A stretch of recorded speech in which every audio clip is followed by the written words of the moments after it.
Assalamualaikum warahmatullahi wabarakatuh. Perkenalkan nama saya Muhammad Edwin Hidayat dari Universitas Pancasila, Fakultas Teknik, Prodi Teknik Informatika, dengan NPM 4524210054.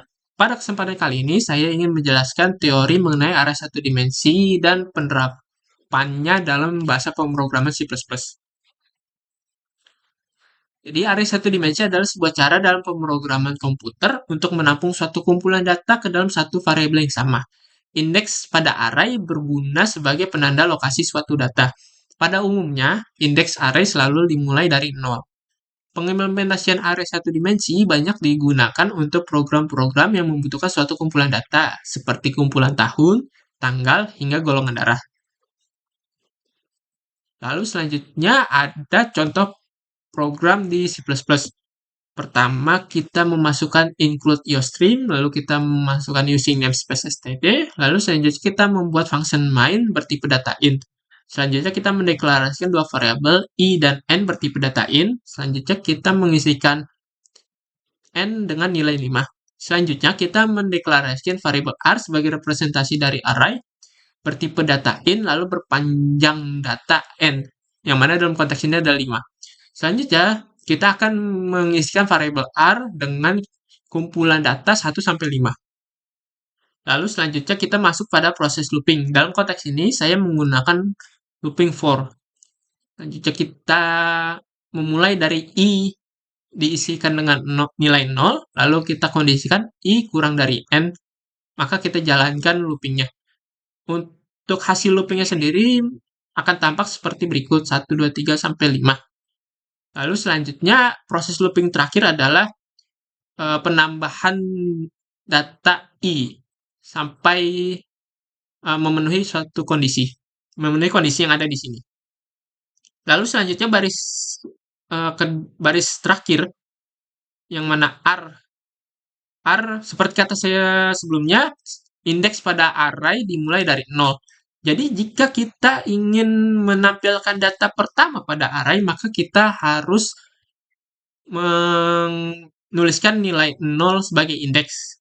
Lalu selanjutnya jika kita ingin menampilkan data kedua, maka kita menuliskan indeks ke-1 sampai seterusnya. Sampai data terakhir dalam konteks ini karena kumpulan datanya berjumlah 5, maka kita menuliskan 4. Kenapa 4? Kenapa tidak 5? Karena jika kita menghitung mulai dari 0 sampai 4, kita akan menemukan hasil 5. Untuk dua kode di bawah ini, dia akan menampilkan sebagai berikut. Di bawahnya 1 sesuai dengan data pertama, lalu 5 sesuai dengan data terakhir. Lalu selanjutnya ada contoh pseudocode. Di pseudocode, pertama kita mendeklarasikan variabel i, n, dan variabel r berpanjang data n akan dideklarasikan bertipe data int. Lalu selanjutnya kita masuk ke deskripsi, pertama kita mengisikan variabel n dengan nilai 5, selanjutnya variabel r berpanjang data n dengan kumpulan data 1-5. Lalu selanjutnya kita menuliskan looping. Penulisan loopingnya kurang lebih sama dengan program. Sama, hanya saja di sini terdapat perbedaan di programnya. Untuk mengakhiri looping for di pseudocode, dia menggunakan N4. Lalu selanjutnya di dalam looping for sendiri, dia ada kata-kata print sebagai representasi dari cout, program cout. Lalu print sendiri nanti diisi dengan R, indeks I. Kenapa dia indeks I? Karena I sendiri itu yang variabel yang di looping, representasi yang di looping. Lalu pada baris terakhir, dia ada print lagi. Print lagi, dia seperti kata saya sebelumnya, print itu representasi dari cout. Yang mana ada variabel R, 0, R indeks ke 0, lalu variabel R indeks ke 4. Lalu selanjutnya ada contoh algoritma. Untuk contoh algoritma, kita tidak memerlukan mendeklarasikan variabel. Langsung saja kita masuk pada program, yang mana n diisi dengan 5, lalu selanjutnya variabel R berpanjang data n diisi dengan kumpulan data 1-5. Selanjutnya, di sini terdapat perbedaan. Karena di sini ada pengisian data pada loopingnya I sama dengan 0, maka di algoritmanya kita membedakan barisnya. Jadi tidak dalam satu baris yang sama. Jadi pertama itu kita menuliskan I sama dengan 0 dulu, kita menginisialisasikan variabel I sama dengan 0, lalu selanjutnya kita menuliskan kata-kata selama sebagai representasi dari for. Selama kondisi I kurang dari N, maka kerjakan baris 5 sampai dengan 6. Yang mana baris 5 sampai dengan 6 adalah mencetak nilai R ke indeks ke I. Lalu selanjutnya baris ke-6 adalah I++ atau increment variable, penambahan variabel satu per satu. Lalu selanjutnya dilanjutkan pada kata-kata jika tidak, maka kerjakan baris ke-7. Berarti jika kondisi ini sudah memenuhi, sudah tidak memenuhi maksud saya, maka dia akan mengerjakan baris 7, yaitu mencetak nilai R indeks ke-0, selanjutnya mencetak nilai R indeks ke-4. Lalu untuk kata-kata penutup di algoritma, kita menggunakan kata-kata selesai. Selanjutnya ada contoh program yang sebetulnya hampir sama, tetapi di sini terdapat perbedaan, yaitu tipe data di variabel R, yaitu bertipe data char. Ini menunjukkan bahwa array di C++ itu tidak bergantung hanya pada satu tipe data saja, melainkan bisa banyak tipe data seperti float, long, char, int, dan lain-lainnya.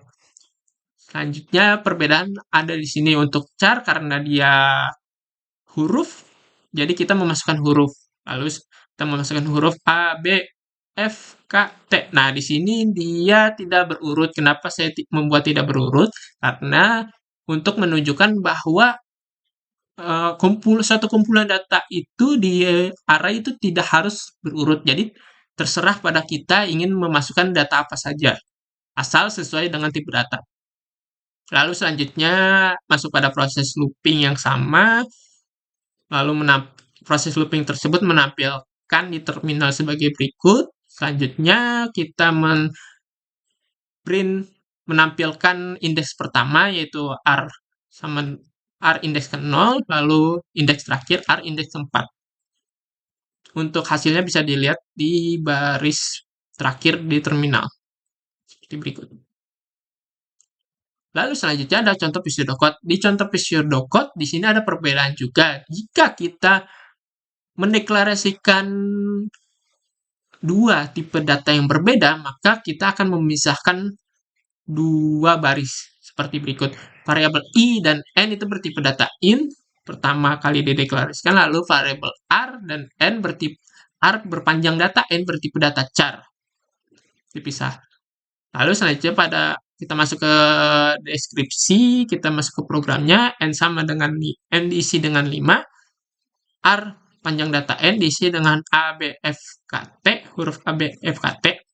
Lalu, kurang lebih sama juga, kita proses looping menggunakan for.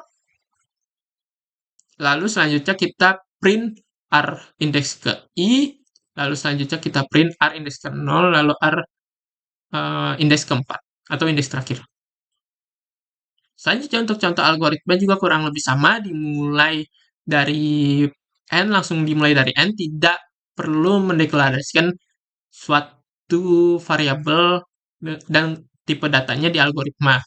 Jadi langsung kita mulai pada programnya, lalu diakhiri dengan kata-kata selesai. Sekian penjelasan dari saya, kurang lebihnya mohon maaf, terima kasih.